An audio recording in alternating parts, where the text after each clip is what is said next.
I'm a senior at Cesar Chavez High in San Francisco's sunny Mission District, and that makes me one of the most surveilled people in the world. My name is Marcus Yallo, but back when the story starts, I was going by, pronounced Winston, not pronounced W1N5T0N, unless you're a clueless disciplinary officer who's far enough behind the curve that you still call the internet the information superhighway. I know just such a clueless person, and his name is Fred Benson, one of 3 vice principals at Cesar Chavez. He's a sucking chest wound of a human being, but if you're going to have a jailer, better a clueless one than one who's really on the ball. Marcus Yallo, he said over the PA one Friday morning. The PA isn't very good to begin with, and when you combine that with Benson's habitual mumble, you get something that sounds more like someone struggling to digest a bad burrito than a school announcement. But human beings are good at picking their names out of audio confusion. It's a survival trait. I grabbed my bag and folded my laptop 3/4 shut. I didn't want to blow my downloads, and got ready for the inevitable. Report to the administration office immediately. In Little Brother, a technologically savvy teenager in the wrong place at the wrong time goes from high school student playing hooky to suspect in a terrorist bombing. The book, making several references to 1984 along the way, addresses issues of authority, technology, and surveillance as the protagonist leads a techno-libertarian struggle against the draconian excesses of the U.S. Department of Homeland Security. Little Brother is new to Banned Books Week this year. It was selected for a One Book, One School initiative at Booker T. Washington High School in Pensacola, Florida, until in May 2014, the principal, after the book had been assigned, pulled it from the One Book program because the book depicted young people questioning authority as, quote, a positive thing, according to an email he sent. Little Brother by Cory Doctorow. My social studies teacher, Ms. Galvez, rolled her eyes at me, and I rolled my eyes back at her. The man was always coming down on me, just because I go through school firewalls like wet Kleenex, spoof the gate recognition software, and nuke the snitch chips they track us with.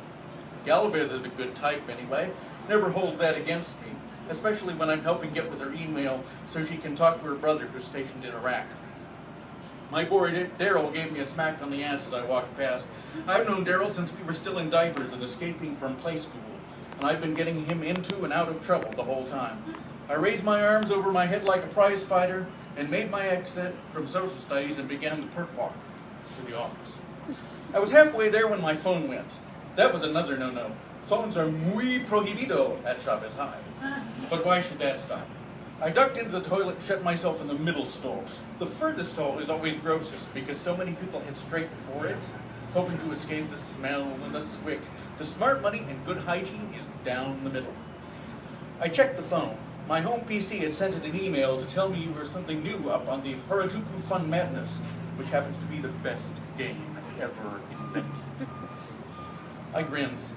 Spending Fridays at school was to suck anyway, and I was glad of the excuse to make my escape. I ambled the rest of the way to Benson's office and tossed him a wave as I sailed through the door. If it isn't W1N5T0N, he said. Frederick Benson.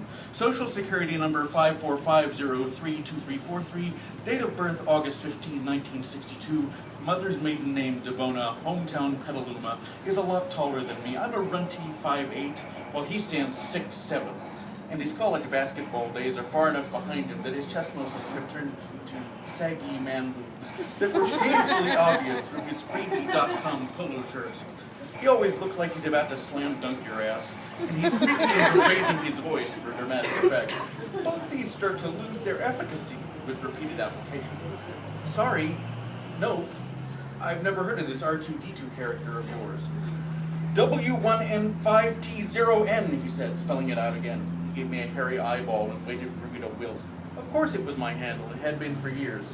It was the identity I used when I was posting on message boards where I was making my contributions to the field of applied security research.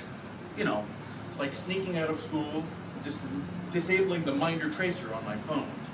But he didn't know that this was my handle. Only a small number of people did, and I trusted them all to the end of the earth. Not ringing any bells, I said.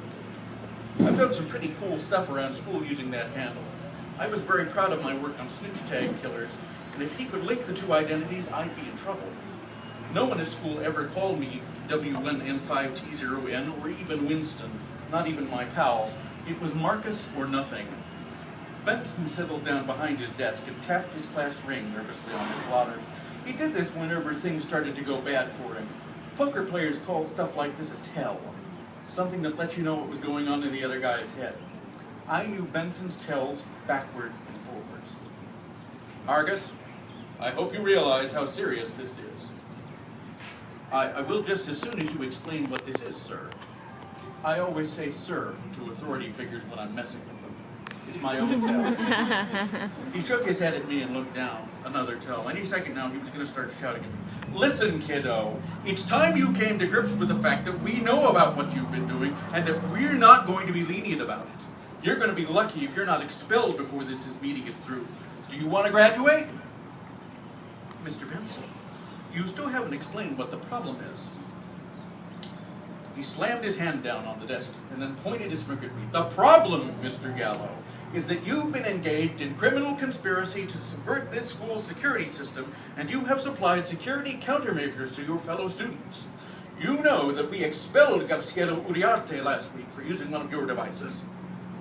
Uriarte had gotten a bad rap.